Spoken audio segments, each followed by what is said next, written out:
नमस्ते दोस्तों बच्चे तो गुणों की खान है। वे भोलापन, मुस्कान, सद्भावना, हंसी खुशी और निस्वार्थ प्रेम से लेकर संसार में प्रवेश करते हैं। हम उन्हें तनाव, हिंसा, घृणा, राग, द्वेष आदि नकारात्मक वृत्तियों से भर देते हैं। तभी तो वे जब स्नातक बनकर महाविद्यालय से अर्थात कॉलेज से बाहर निकलते हैं तो उनके चेहरे पर कहीं खिलावट नहीं दिखती, वरन वे बोझिल, बेचैन, प्रसन्नता रहित से लगते हैं। समाज ने उनकी इस शिक्षा पर लाखों रुपए व्यय किए होते हैं। क्या यह सब धन और समय एक दुखद व्यक्तित्व के निर्माण हेतु लगाया गया था? क्या यही शिक्षा है? जीवन मूल्यों का जीवन में से आनंद का हनन करना, क्या यही शिक्षा है? कितना हास्यास्पद है। आपको भी ऐसा लगता है या मुझे को ही ऐसा लगता है कि बच्चों का व्यक्तित्व, उनका व्यवहार सुखद नहीं रहा? अब वे बच्चे कहाँ जो अपने माता पिता का आदर किया करते थे? स्कूल छोड़ते या कॉलेज छोड़ते उनके मन से बड़ों के प्रति आदर भाव भी छूट चुका होता है। ऐसा ही है या नहीं ये आप जानते हैं भली प्रकार से। यह कोई इक्की दुक्की घटना नहीं है, विश्वव्यापी है, जहाँ अब बड़ों का आदर नहीं कर रहे हैं बच्चे और अपने संस्कार भूलते जा रहे हैं, निरंतर उद्दंडी बनते जा रहे हैं। विकासशील देशों में तो अभी भी कुछ जीवन मूल्यों की झलक है, परंतु विकसित देशों और महानगरों में तो लुप्त से हो गए हैं।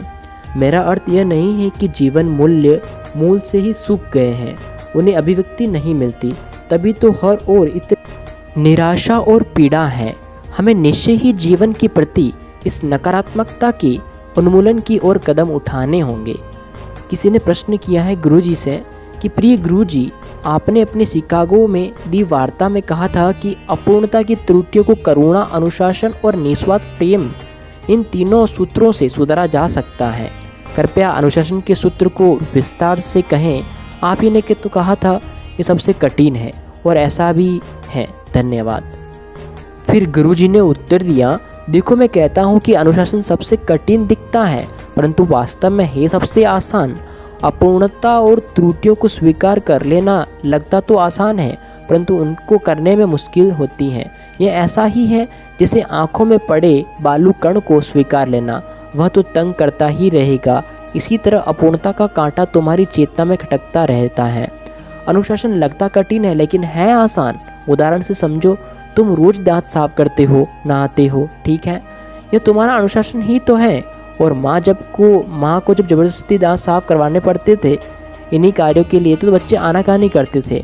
बच्चे तो ऐसा ही करते हैं, अपनों से तो नहीं करना है ना।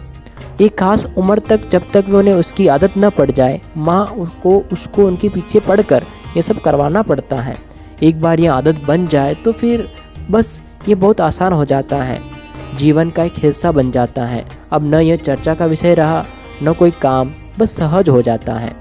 इसी तरह विश्राम, साधना, प्राणायाम का अभ्यास करते करते तुम इतने अभ्यस्त हो जाते हो कि फिर वे स्वयं से घटने लगते हैं।